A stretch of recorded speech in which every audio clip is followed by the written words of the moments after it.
कैसे हो मेरे बच्चे? अगर आज तुम ये संदेश सुन रहे हो तो समझ लेना कि हनुमान जी ने तुम्हारी प्रार्थना स्वीकार कर ली है। आज तुम्हें इस संदेश को अंत तक जरूर सुनना चाहिए और इसका एक एक शब्द अपने मन में बसा लो। विश्वास रखो, प्रभु का आशीर्वाद तुम्हारे चारों ओर है।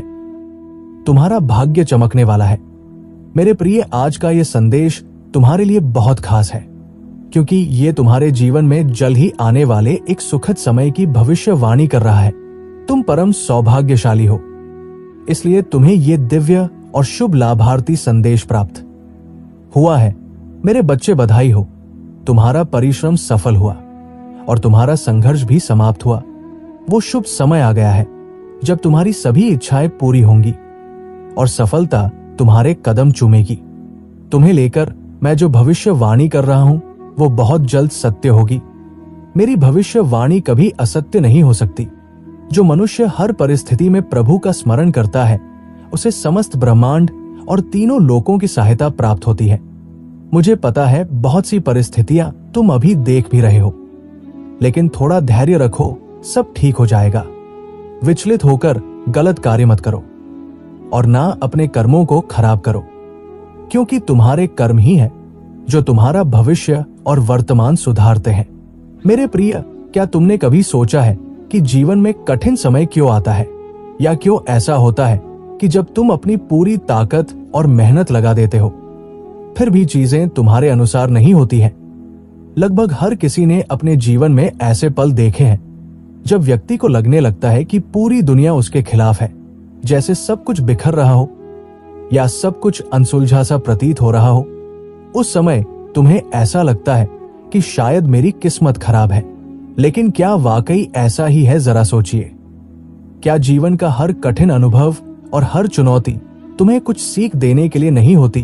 भगवान श्री कृष्ण कहते हैं, जो होता है वो अच्छे के लिए होता है, लेकिन इस बात को मानना और समझना आसान नहीं होता है, खासकर तब जब तुम पूरी तरह से खुद दर्द और तकलीफ से घिर चुके हो। जीवन की सबसे कठिन परिस्थितियों में आप अकेले ही होंगे और यही समय आपको बुद्धिमान, समझदार, ताकतवर और निडर बनाएगा। मेरे प्रिय, कुछ कल्पना करो कि तुम एक किसान हो और तुमने पूरी लगन और मेहनत से दिन रात एक करके अपनी फसल उगाई है। तुम हर दिन उसके लिए परिश्रम करते हो। तभी अचानक एक तूफान आता है और तुम्हारी कड़ी मेहनत से उगाई सारी फसल बर्बाद हो जाती है। उस पल तुम्हारा मन गुस्से और निराशा से पूरी तरह भर जाता है।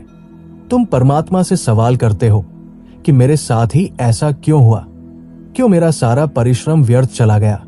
किंतु मेरे प्रिय, क्या तुमने कभी सोचा या गौर किया है कि शायद उस फसल का नष्ट होना भी तुम्हारे हित में हो, या ये सब जो हुआ है वो तुम्हारी महानतम अच्छाई के लिए हो सकता है कि आने वाले समय में तुम और समझदारी से खेती करो, फिर इसके विपरीत 10 गुना अच्छी फसल होगी।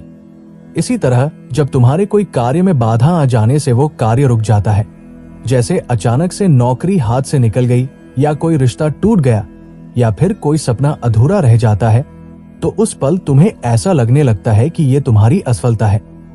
लेकिन परमात्मा कहते हैं, हर घटना के पीछे एक गहरा कारण छिपा होता है, एक उद्देश्य होता है जिसे समझ पाना अक्सर मुश्किल होता है।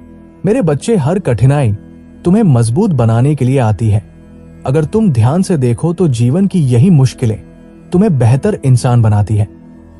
ये मुश्किलें तुम्हें सोचने पर मजबूर करती है कि क्या वाकई जो तुम चाहते हो वो हमारे लिए सही था। इसलिए मेरे बच्चे, प्रतीक्षा करो, क्योंकि बहुत कुछ गलत होता है सब कुछ सही होने से पहले। तुम्हारा आत्मविश्वास और संकल्प असंभव को भी संभव बना सकता है। तुम्हारे स्वयं के भीतर अद्भुत शक्ति छुपी हुई है। जब तुम स्वयं पर विश्वास करोगे तो सुखद राहें बनती चली जाएंगी। मेरे प्रिय, बड़ी सफलता एक दिन में नहीं मिलती। तुम्हारा हर छोटा प्रयास तुम्हें मंजिल के करीब पहुंचाता है। जब तुम्हारी दिशा बदलेगी तो दशा अपने आप बदल जाएगी। इसलिए मुसीबत नामक दीवार को धक्का मत मारिए। धक्का निराशा रूपी दरवाजे को मारना चाहिए। दीवार को धक्का मारते मारते थक जाओगे, किंतु निराशा रूपी दरवाजे को गिराकर सफलता के साथ मंजिल मिलेगी। जीवन में कोई साथ दे या ना दे ये मायने नहीं रखता है, बस प्रभु और तुम्हारे गुरु का हाथ सिर पर होना चाहिए। गुरु का हाथ जब मुसीबत में कंधे पर होता है तब साहस बरकरार रहता है। गुरु तो सूरज की वो किरण है जिससे आशा का सवेरा होता है। गुरु तो चंदा की वो चांदनी है जिसमें घुलकर अंधेरा भी दूर भाग जाता है। तुम्हारे मन की शंकाओं को दूर करते हैं इसलिए वे शंकर हैं। गुरु भ्रम मिटाते हैं इसलिए ब्रह्मा है। मोह का नाश करते हैं इसलिए मोहन है। विकारों के विष का शमन करते हैं इसलिए विष्णु है। गुरु तुम्हारे भीतर आत्म विजय की भावना को जगाते हैं इसलिए महावीर है। गुरु तुम्हारी दुर्गति को हटाते हैं इसलिए दुर्गा है।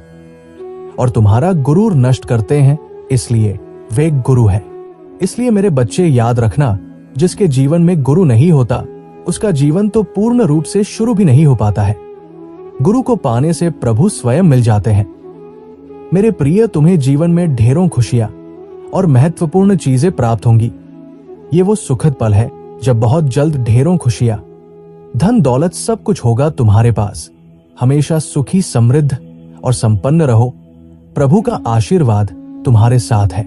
संदेश के समाप्त होने पर कमेंट में जय श्री राम जरूर लिखना, जिससे परमात्मा अपने हर एक बच्चे की निकटता को और करीब से महसूस कर सके। तुम उसी क्षण में उस दिव्य शक्ति से जुड़ाव महसूस करोगे। सदा सुखी रहो, खुश रहो, नित प्रतिदिन आगे बढ़ो। यही तुम्हें आशीर्वाद है। जय श्री राम।